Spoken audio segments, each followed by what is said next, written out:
Dans cette vidéo, je te partage un des comportements d'auto-sabotage, en fond mentionné dans le livre de Mountain Is You. Donc, un livre que je vous conseille à lire surtout pour transformer en fond les comportements de sabotage par des comportements où ce qu'on aurait le contrôle en fait.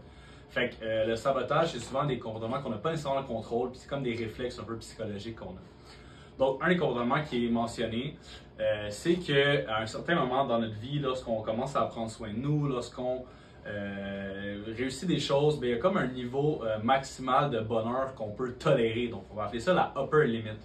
Donc, ce niveau-là de bonheur qu'on atteint, en fait, c'est comme la tolérance au niveau de bonheur. Donc, à un moment donné, c'est comme on commence à se sentir bien, on atteint certaines choses, puis ben, c'est comme notre limite. Fait qu'arrivé à cette limite-là, il arrive des comportements d'auto-sabotage. Donc, par exemple, on va arriver à un certain bonheur, on va recommencer à ressentir, exemple, des symptômes physiques, mettons mal de tête, fatigue, trucs comme ça, par exemple, avec l'entraînement. Puis des symptômes psychologiques, comme exemple la peur de ne pas y arriver, la peur de l'échec, le sentiment de un peu se sentir mal, de faire tout ça. En gros, je vous explique, c'est que on n'est pas fait nécessairement pour se sentir heureux. L'humain, souvent, on est plus fait pour se sentir confortable. Donc, dans notre vie, la plupart des décisions qu'on prend, c'est pour être confortable ou atteindre un niveau de confort qu'on veut.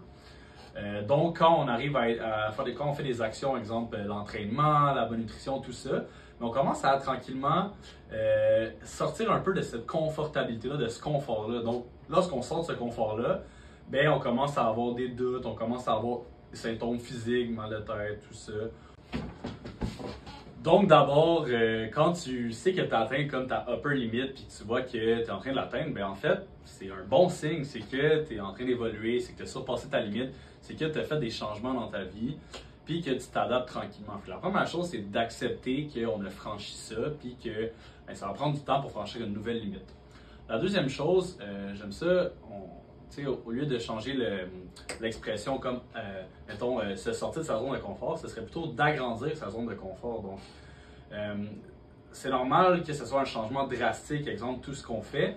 Donc, c'est plutôt d'y aller étape par étape, puis d'agrandir cette zone de confort-là étape par étape. Donc, de faire un changement à la fois, deux changements, pour qu'on se sente toujours confortable dans le processus. Exemple, quelqu'un qui voudrait perdre du poids, puis qui doit changer son alimentation, ses habitudes de vie. Donc, changer une chose à la fois pour se sentir confortable. On se rappelle que c'est quelque chose de long terme et non du short term, nos résultats ensemble. Par la suite, la dernière chose que tu pourrais faire, c'est qu'il faut que tu te récompenses, il faut que tu saches célébrer en fait tes victoires. Donc, je ne dis pas de se récompenser avec la malnutrition, des choses comme ça, mais te récompenser par quelque chose que tu es comme, bon, ben quand je vais avoir atteint cette limite-là, voici comment j'aime récompenser. Donc, c'est important de souligner ces étapes-là, puis ça nous permet de, comme, en fait, exprimer la gratitude envers ça, parce que c'est quelque chose que, comme je disais tantôt, l'humain n'est pas nécessairement fait pour se sentir bien, mais se sentir confortable. Donc, c'est difficile de faire ces gratitudes-là.